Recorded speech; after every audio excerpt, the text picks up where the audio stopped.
நேயர்கள் அனைவருக்கும் வணக்கம். சக்தி ஜோதிடம் வழியாக உங்களை சந்திப்பது உங்கள் வழிகாட்டி ஜோதிடர் கண்ணன்.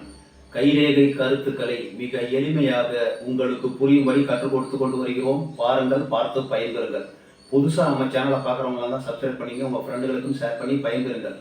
முழுமையாக இந்த காணொலியை பார்த்தீங்கன்னா உங்களுக்கு புரியும், பாதியில் நிறுத்தினீங்கன்னா உங்களுக்கு புரியாது என்று கூறி இன்றைய தலைப்பு என்னவென்றால் சனி மேடு. சனி மேட்டுக்கு வரக்கூடிய ரேகை, விதி ரேகை, தன ரேகை, வருமான ரேகை, பண ரேகை, வேலை ரேகை, தொழில் ரேகைன்னு சொல்ல போறோம். இப்ப ஒரு முக்கியமான குறிப்பு என்னன்னா, இப்ப நம்ம கை ஒரு கடல் மாதிரி. இந்த கடல்ல முக்கியமான ஒரு சில குறிப்புகளை நம்ம எடுக்க முடியும் ஒழிய இதை உணர்வதற்கு அதாவது ரொம்ப நாள் ஆகும். ரொம்ப நாள் நம்ம ஆயுள் காலமே பத்தாது. இப்போ நான் கிட்டத்தட்ட ஒரு 30 வருடத்துக்கு மேல் இந்த கையை ஆராய்ச்சி செய்து கொண்டிருக்கிறேன். எப்பொழுதுதான் அதை கொஞ்சம் தெரியும், எனக்கு அது தெரிஞ்சதை உங்கள்கிட்ட பகிர்ந்துக்கிட்டு வரேன். இப்போ நம்ம கையை பார்த்த உடனே ஒரு ஈஸியாக புரிகிற மாதிரி சொல்லணும்னா, இப்போ சூரிய மேடு, இந்த மோதிர விரலுக்கு கீழே இருக்குது சூரிய மேடு, இது சூரிய விரல். இந்த மோதிர விரலுக்கு கீழே இருக்கிறது சூரிய மேடு, இதுல வர்றது சூரிய ரேகை. இவர் தான் தலைவர். அதாவது நம்ம ஒரு குடும்பம் வச்சுக்கோங்க, அந்த குடும்பத்தினுடைய தலைவர் அரசன். அந்த மாதிரி சூரியன் எடுத்துக்கணும். இப்ப நம்ம குரு பகவான் இருக்காருல்ல, குரு பகவான் தான் பொருளாளர். இந்த குரு விரல்ல இந்த மேட்டுக்கு வரக்கூடிய இந்த மேட்டுக்கு வரக்கூடிய ரேகைகள் தான் பொருளை கொடுக்கக்கூடிய. எந்த மாதிரி பொருள் நமக்கு வரும், பணம் வரும், அதிகாரம் உள்ள பதவி கிடைக்குமாங்கிறத நம்ம குருமேட்டை வச்சுதான் சொல்ல முடியும். இப்ப சனி பகவான் இருக்காரு, சனி பகவான் தான் செயலாளர். அதாவது செயல் வடிவம் கொடுப்பவர், வாழ்க்கைக்கு செயல் வடிவம் கொடுக்கக்கூடிய ஒரு நபர் யாருன்னா சனி பகவான் தான். அதை நான் இப்ப விரிவா சொல்ல போறேன். இப்ப இன்னைக்கு சனியை பத்தி தான் நம்ம பார்க்க போறோம். சனி பகவான் ஒரு செயலாளர். இப்ப நம்ம புதன் எடுத்துக்குவோம். புதன் உப பொருளாளர், அதாவது வியாபாரி, பொருளை சம்பாதிக்கக்கூடியவர், உப கிரகம். அதாவது நம்ம கைக்கு உங்களுக்கு புரியுற மாதிரி சொல்லிட்டு இருக்கேன். இப்ப செவ்வாயை எடுத்துக்கிட்டோம்னா, செவ்வாய் செயலாளர் தான். செவ்வாயும் உப செயலாளர். சனி மெயின். செவ்வாய் அதாவது அவருக்கு துணை புரியக்கூடிய செயல் வடிவம், அதாவது சொல்லணும்னா சேவை சார்ந்த துறை. இப்ப நம்ம சுக்கிர பகவான் எடுத்துக்கோம். சுக்கிரன் தான் நம்மளுடைய செயல்களை தூண்டக்கூடிய, ஆசையை உண்டு பண்ணக்கூடியவர், எல்லாத்துங்களையும் ஆசைப்படக்கூடியவர். ஆசை இருந்தாதான் நம்ம செய்ய முடியும். ஆசை தான் நமக்கு மெயின் காரணம், அதுக்கு சுக்கிரன். இப்ப சந்திரன் எல்லாத்த விட மெயின் சந்திரன் தான் மனம். மனம் உண்டே மார்க்கம் உண்டு. மனம் இல்லைன்னா மார்க்கமே கிடையாது. எந்த ஒரு செயலை செய்யணும்னா சந்திரன் நல்லபடியா இருந்தா தான் மனசு, நம்ம மனசு தான் வாழ்க்கையிலே மிக பெரும் ஒரு, உங்களுக்கு எல்லாருக்குமே தெரியும், சந்திர பகவான் யாருடைய கையை எடுத்தாலும் கெட்டு போக மாட்டார். அளவுக்கு அதிகமா இருந்ததுன்னா மனசு துக்கம், துயரம் மாறி மாறி வந்துகிட்டே இருக்கும். சந்திரன் மனம் நல்லா இருந்தாக்க ஆசை வரும், ஆசை நல்லா இருந்தா பொருள் வரும். எல்லாமே தலைவருடைய சொல்படி, தலைவருடைய ரேகைப்படி. அதாவது செயலாளர் இருக்காரு சனி பகவான், அவர் தான் செயல்படும் புரிவார். இப்ப நம்ம போர்டுக்கு வந்துருவோம். ஏன்னா உங்களுக்கு போர்டுக்கு சொன்னாலும் புரியும், விளங்கும். ஒரு சில பேருக்கு மிச்சவங்களுக்கு கையில அனுபவம் இருக்கவங்களுக்கு நிறைய புரியும். இப்ப இது சனி மேடு. இந்த நீளமான விரல், பாம்பு விரல் சொல்லுவோம். இந்த விரலுக்கு கீழே இருக்கிறது சனி மேடு. இதற்கு வரக்கூடிய ரேகை விதி ரேகை, பண ரேகை, வருமான ரேகை, தொழில் ரேகைன்னு சொல்லுவோம்.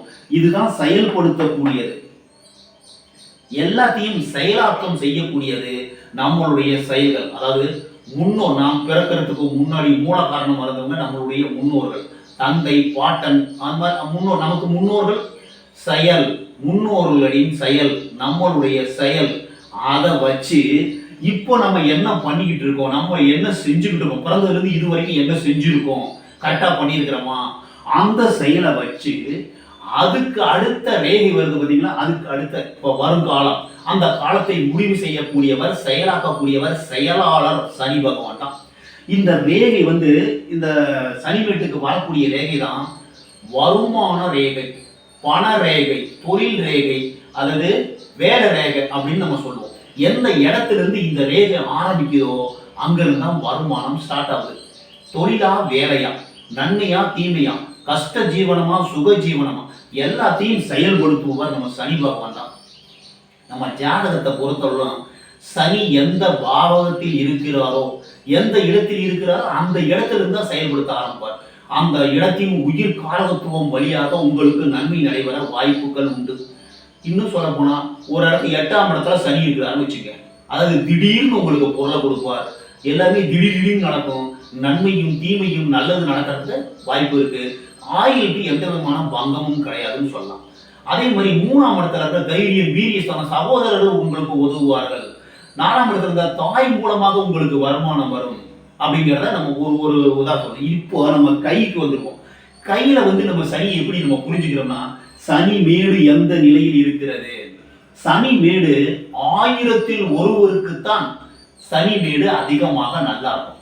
அவங்க தான் திருமணத்தில் விருப்பம் இல்லாம இருக்கிறாங்க பாத்தீங்களா. இப்ப அரசியலில் சேவை செய்யக்கூடியவர்கள் வாழ்க்கை வேண்டாம், திருமணம் வேண்டாம் என்று திருமணமே செய்யாமல் தொழில் செய்வது, அதாவது ஆன்மீகத்தில் ஈடுபடுவது, மக்களுக்கு தொண்டாற்றுவது, நான் என்னுடைய வாழ்க்கையை மக்களுக்காண்டி அர்ப்பணிக்கிறேன் என்று சொல்பவர்கள் எல்லாம் சனி நன்றாக இருப்பவர்கள்.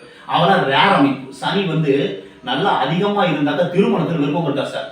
கவலை துன்பம் ஏதாவது மக்களுக்கு செய்யணுங்கிற ஒரு நல்ல எண்ணம், வாழ்க்கையை வேஸ்ட் அப்படின்னு நினைக்கக்கூடியவர் சனி பகவான்.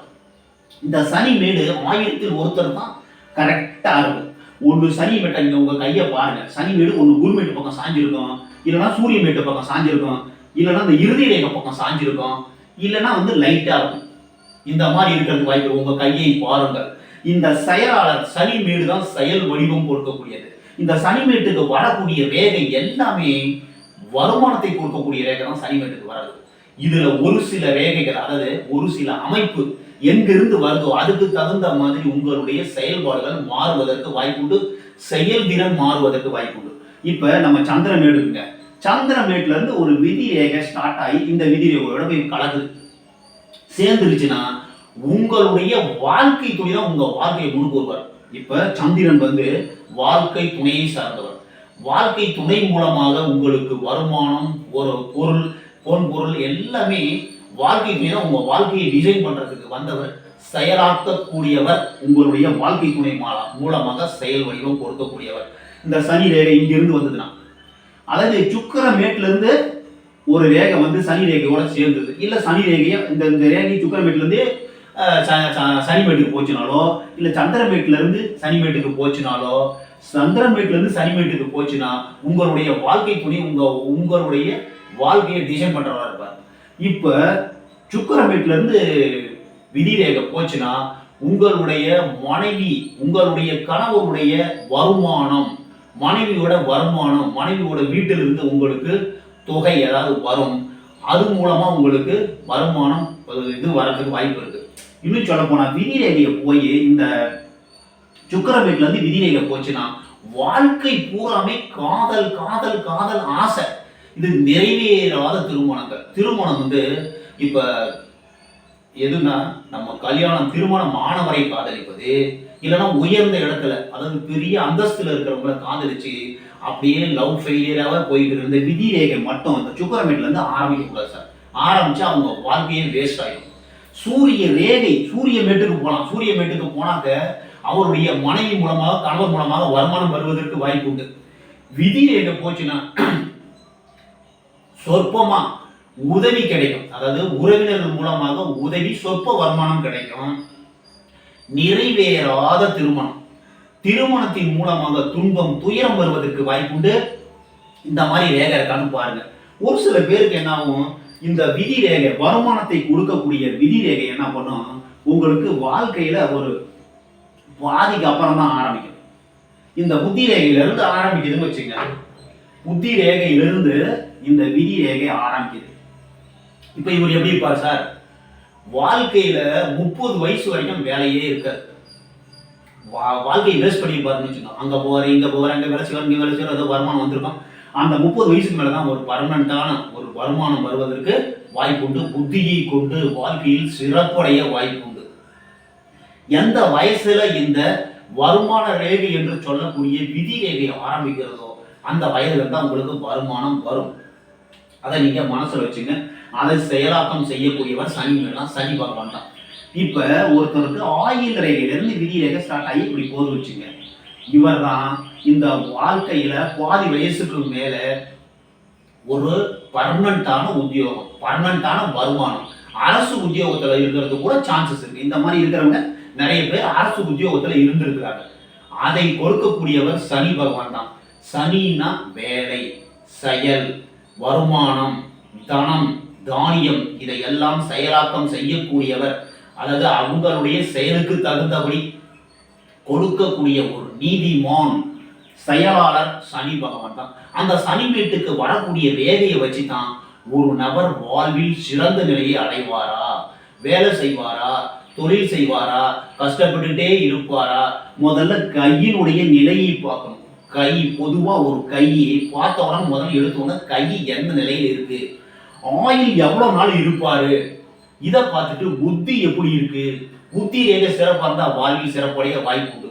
இருதய ரேகை எப்படி இருக்கு, அதுக்கு அடுத்தது சனி ரேகை என்று சொல்லக்கூடிய விதி, நம்மளுடைய விதி ரேகை எப்படி இருக்கு. நம் கையை பார்த்தால் யானைக்கு தும்பிக்கை எவ்வளவு அவசியமோ நமக்கு கை இரண்டும் நமக்கு ரொம்ப அவசியம். இந்த கையில தான் வாழ்க்கை ஒளிந்து இருக்கிறது.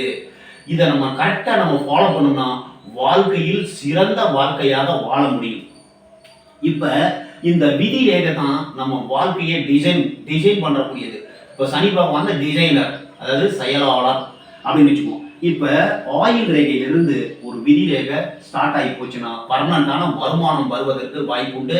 இன்னும் சொல்ல போனா இப்ப இங்க ஒரு விதி ரேகை இப்படி போகுது சார், இன்னொரு விதி ரேகை இப்படி கீழே இருந்து வருது. இவர் தான் தொழில் அதிபராக இருப்பதற்கு வாய்ப்பு உண்டு. இல்லைன்னா அது இல்லைன்னு வச்சுங்க, இங்க ஒரு விதி ரேகை வருது. இந்த வயதில் எந்த வயதுல இன்னொரு விதிரேகை ஆரம்பிக்குதோ அந்த அந்த விதிரேகை ஆரம்பிக்கும் வயதில் இன்னொரு தொழில், இன்னொரு வருமானம் வருவதற்கு வாய்ப்பு உண்டு. இப்ப சந்திரன் வீட்டுல இருந்து ஒரு ரேகை போகுது சார், அந்த சந்திரன் வழியாக வாழ்க்கை துணி வழியாக இன்னொரு வருமானம் வரும். எத்தனை விதி ரேகை ஆரம்பிக்கிறதோ அத்தனைக்கு மேற்பட்ட தொழில் வருமானம் வருவதற்கு வாய்ப்பு உண்டுங்கிறத ஈஸியா நம்ம கண்டுபிடிச்சிடலாம். செயல் வடிவம் கொடுக்கக்கூடியவர் சனி பகவான். வருமானத்தை கொடுக்கணும்னா சனி பகவான். அவர் வேலை, செயல் இது மூலமா வாழ்க்கையில எப்படி இருப்பாங்கிறத டிசைனிங் அத்தாரிட்டி தான் சனி பகவான். நம்ம கையில சனி மேட்டை பாருங்கள், சனி ரேகை என்று சொல்லக்கூடிய விதி ரேகை தலையெழுத்துங்கிற அது கையில தான் இருக்கு.